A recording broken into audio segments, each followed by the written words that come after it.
Hey guys, this is Jake. I'm a UNC Wellness Center personal trainer. I'm here to talk to you about mini movement breaks, okay? Because the idea is we're trying to sprinkle out a little bit more movement throughout the day. A lot of us who exercise consistently just exercise for the time that we're putting in the exercise. Say we go for a 30-minute jog or a 30-minute run, and then we sit the rest of the day because we think, oh, great, I pat myself on my back, I got my exercise in. However, when we go to sit down in that fixed position again, maybe we're losing all that benefit we've gotten from the exercise in terms of joint mobility, right, or joint health. So I'm trying to get this concept of mini workouts to kind of be a solution for that, right? That's something that doesn't take a lot of time, has a lot of bang for your buck, and will make your body feel better, right? And move better, right? Because that's what we're going for, hopefully. Your workouts, if they're not making you feel move better, then why are you doing it? You should probably stop that workout. So here, I'm going to give you a yoga push-up, a toe touch squat, and a bear crawl movement, right? And they're all blended of mobility and stability in there, so that helps most of the main big moving joints like your thoracic spine, your hip, and your ankles, right? So first I'm going to show you the yoga push-up. I love these things. I do them probably pre-workout most of the time because I have crappy upper back stuff going on. So yoga push-up is going to start in a plank position. You're going to push back into your heels in a down dog position. My down dog is not very good, but you're going to try to get as flat as you can, arching that upper back maybe a little bit, sticking your butt up in the air, and then sink down into plank, and then throw into a push-up. If you can't do push-ups, just don't do the push-up part, right? Good. Now I do about anywhere from 5 to 10, right, depending on how you feel. Okay? Good, and then I'm going to stand to my feet, and then I'm going to really get my hips going with a toe touch squat. If you think about it, we don't learn squatting actually from a top-down approach. We actually learn it from a bottoms-up approach, right?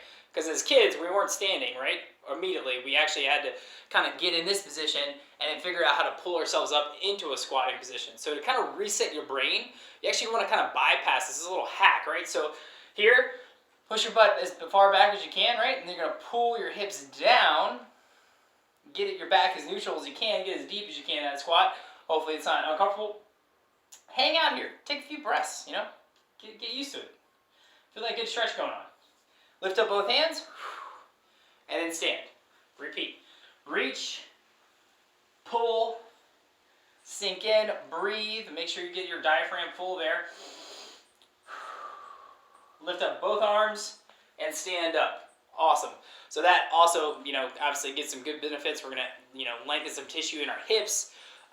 Even stress the ankle joint out a little bit, right? And then you're also really challenging that thoracic spine and shoulder mobility in lifting and raising up your hands, okay? So awesome, we're checking a lot of boxes with that movement.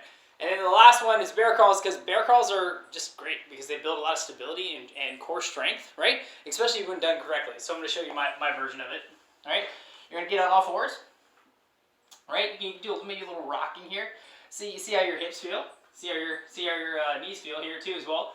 And then you're going to get up to all fours, and then, take a little steps back and forward, back and forward, back and forward. And that didn't take long at all. And you want to repeat that maybe 3 to 4 times, okay? And that's just an example of getting a little bit more integrative approach to movement, right? I think we have this relationship with it where it's like, all right, well, I got to go exercise for an hour. That's not necessarily the case. You can intersperse movement throughout the day, because remember, exercise is a supplement to inactivity. So if you're active, you don't necessarily have to worry about that. So this is just a concept that you can kind of play with because we have more time than we did if you're not going to a 9 to 5 anymore, and maybe you're at home more often, you can intersperse this idea and make it work for yourself because you have the ability to be kind of free and from your desk chair. So you can maybe throw 5-10 minutes of movement interspersed throughout the day, and that might equate 60 minutes of exercise. However, it's probably less taxing on the nervous system. It's probably going to help you recover better, and it's probably going to get you maybe even better results. Who knows? Take this concept and give it a try.